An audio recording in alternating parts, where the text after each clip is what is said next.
Thank you, Christine, and thank you, ANSI, for hosting this webinar and for inviting ICMM. As you said, my name is Josephine Robertson. I am Standards Manager here at ICMM. I will keep my presentation quite short today for reasons that will become clear shortly, but I wanted to start with an introduction to ICMM for those of you unfamiliar. Next slide, please.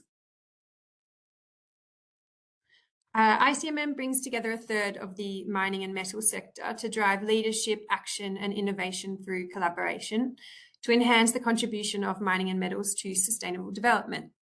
We consider ourselves quite a unique industry body. We exist not to serve the commercial interests of our members, as you might expect from a traditional trade association. However, we instead are a global leadership organisation for sustainable development, and we judge our success by our contribution to creating a safe, just and sustainable world through responsibly produced metals and minerals. So as you can see, we have our 26 company members here. And in addition, we count over 40 national and commodity associations within the membership. Before we go into ICMM's standard, which is our mining principles, it's probably useful to start with their history. So ICMM first published its 10 principles in 2003 at a time when the industry was seeking a clearer and more consistent way to define responsible mining.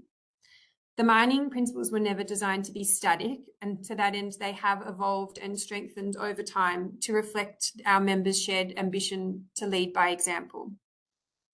With this history in mind, the mining principles tell not only a story of where the industry has come from, but also as we look to their future and the next iteration of mining principles, you can probably see where the industry is heading through this as well.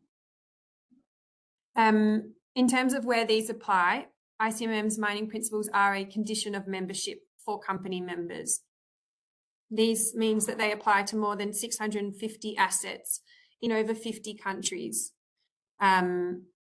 They are developed with members, often with expert external consultation, but largely they are an internal process. Next slide, please.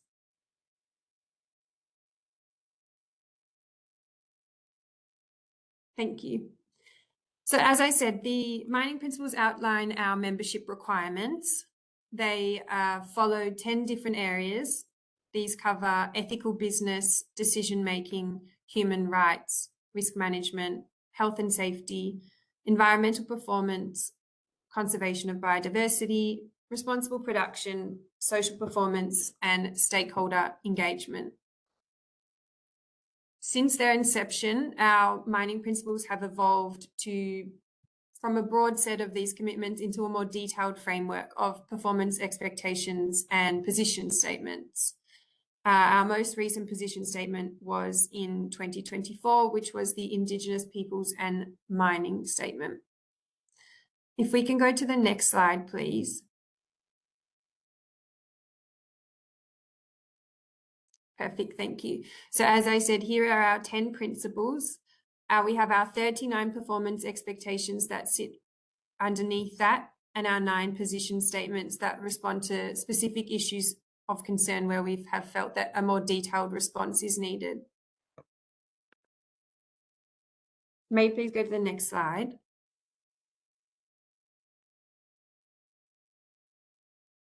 Thank you so much. The assurance process is assurance and validation. So this is supporting our implementation. This is through robust site-level validation, transparent disclosure of outcomes, and credible assurance of corporate sustainability reporting. On the next slide, you'll see how this looks in practice. Thank you so much. So we have the performance at the individual asset level. We have self-assessments at all sites, prioritization for third-party validation and the disclosure of this criteria. You'll have the third-party validation carried out on those assets and public disclosure of the results. We also have annual assurance of corporate sustainability reporting, and this aligns with our mining principles and the corporate elements of our performance expectations.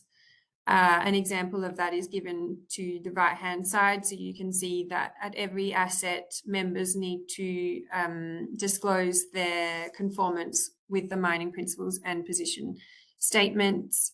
And then this is linked to the prioritization and validation. Next slide, please.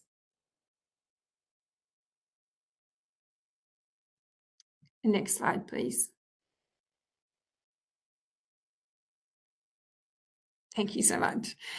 So looking ahead, our mission has always been to drive leadership and innovation across the sector. And in terms of mining standards, we see that evolution having sort of a dramatic timeline. And as Christine mentioned, the landscape has increased in complexity, but also we see that the expectations have changed. And to this point, we feel there is a real need for consolidation. And so the Consolidated Mining Standard Initiative is a partnership between the Copper Mark, ICMM, Mining Association of Canada, and the World Gold Council. And I will leave Hilary Amster from the Copper Mark to introduce this to you more fully. But this is why my presentation is quite short, because we see the Consolidated Mining Standard Initiative as the evolution of ICMM's membership commitment. So this pending finalisation and ICMM's council approval, this will be the cornerstone of our membership commitment going forward. And this is how we see, I guess, the unified global benchmark for responsible mining being published, and where we see our members being able to drive that performance at scale that we have now. So that with that, I'll stop, Christine. Thank you so much.